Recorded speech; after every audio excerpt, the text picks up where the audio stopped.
Bien-aimés de Dieu, nous sommes réunis en Église Famille de Dieu pour célébrer la solennité du Christ roi de l'univers.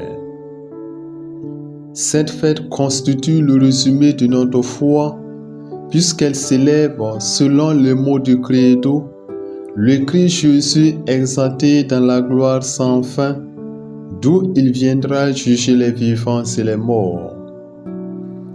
En instituant cette fête en 1925, le pape Pie XI réagit de façon défavorable contre les excès du laïcisme moderne qui annonçait l'arrivée de la fin de l'Église et l'inutilité de la religion. Le pape voulait, face à la prétention d'une humanité sans Dieu, rappeler au monde entier qu'au-delà de l'homme et de son arrogance, il y a un Dieu créateur et sauveur à qui l'humanité un jour devra rendre des comptes.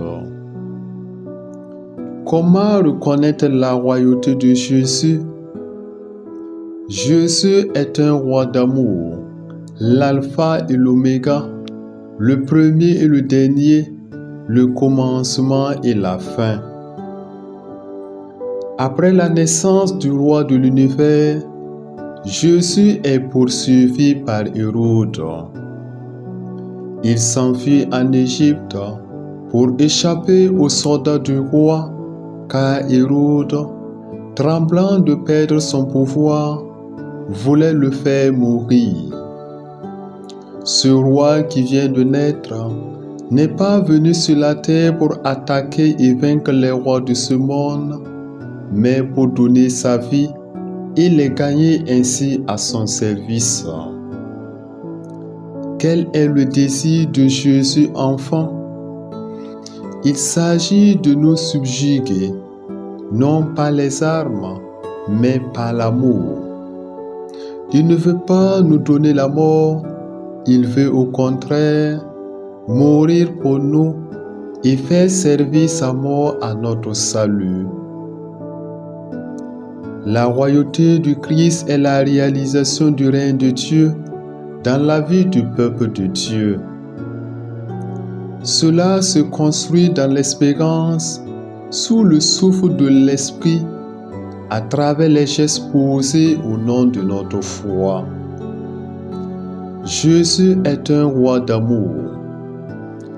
Pourquoi vous refusez de reconnaître comme votre roi ce Jésus de Nazareth, si digne d'amour et si plein d'amour pour vous?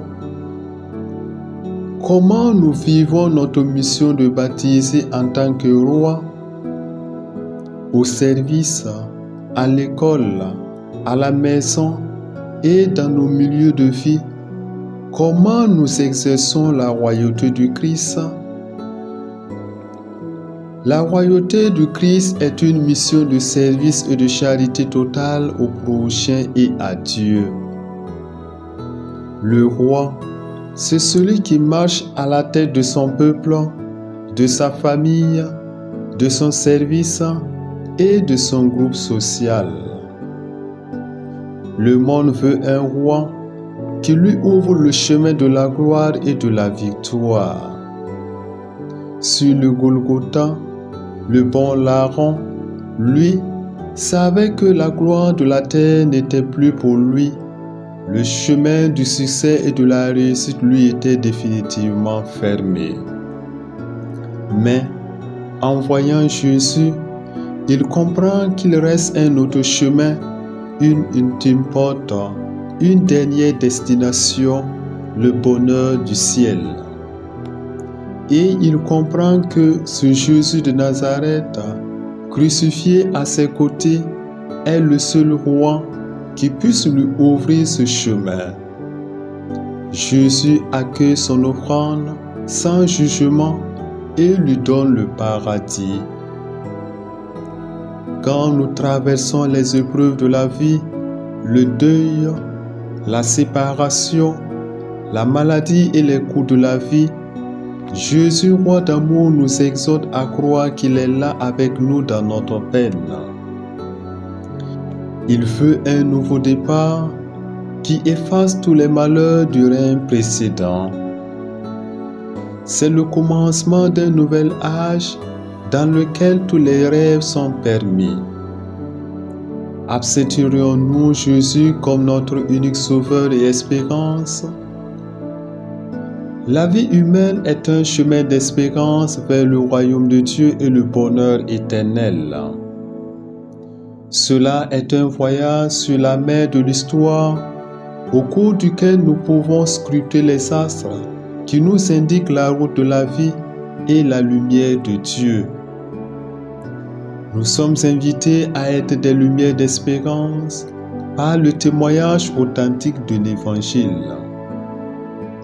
Par cette méditation, rendons gloire et honneur à Dieu d'avoir consacré Jésus-Christ, prêtre éternel et roi de l'univers, afin qu'il s'offre lui-même sur l'autel de la croix en victime pure et pacifique pour accomplir les mystères de notre rédemption. Que le Christ règne en nous libérant de toutes les entraves du mal, en nous réconciliant avec Dieu et en nous comblant de son esprit de gloire pour établir autour de nous et sur le monde un règne éternel de paix, de justice, d'amour et d'espérance. Amen.